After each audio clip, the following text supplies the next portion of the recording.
Oh, for Be real. weird, but be on top of your information. Like shout out Right. to Sarn Butler. You know what I'm saying? Like Yeah, that we man. had a lot of heart to hearts. Like some of the stuff I didn't want to hear because he cocky, man, but he know what he talking about. He does. Like He does. Sarn Butler wouldn't say cocky, he'd say confident.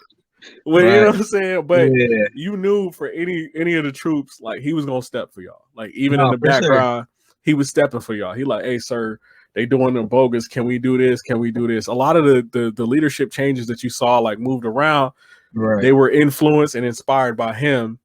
And then, you know, I'm listening to a bunch of other NCOs how they feel about certain things, and I'm like, you know what is the best way that we can mold this and move this?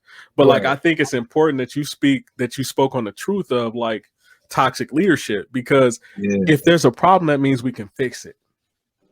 And one thing that I saw in your face in the beginning was when we would do like AARs, which are after action reviews, you would be like, they ain't gonna listen anyway. Okay, why am I going? You know what I'm saying? And then I'm like, you know what? I'm gonna take this note down, and then I force y'all to get notebooks and write stuff down. And we started implementing and started changing some things, and you know, we eventually reduced our numbers on the border because there was no point of all of y'all being out there in that heat. So we created Right. rotation, right? Yeah. But those are the innovative things. So we have to go from, in the military, we have to go from like, you know, a straight hierarchical thing to like, you know, we have to move out of the mission command thing. You take the Yeah. order, you do this. Like I want my troops, if they see something, if we say we got to take a village or take whatever, take a mountain, take a hill. If they see that there's a better opportunity on the next hill, I want y'all to communicate that up. See, yeah, but And the like only the thing way, is, go ahead.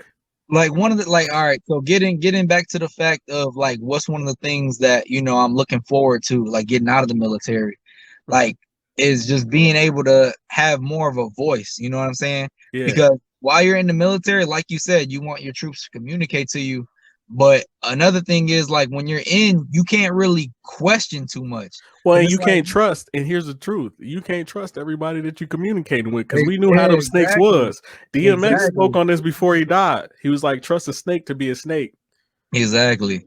So like when it comes to like the mission stuff and be like you get this put out like you guys got to do this. But like why do we got to do that? Oh, that's like Facts. that's above your pay grade. You don't need to know that. So you putting us into a situation where we don't fully know what's going on. We just know we got to get the job done. Uh-huh. Like that's one of the things I'm looking forward to getting out of the military, because like once you get into a civilian job and they're like you have to do this, why?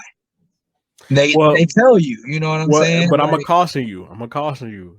On yeah. this other side, it still operates very No, similarly. yeah, no, And I'm in the already knowing. why, you've just got to ask it differently, and that's Yeah, the no, hardest no, part, though. definitely. Like, it wouldn't be straight Yeah. out like why. It'd be like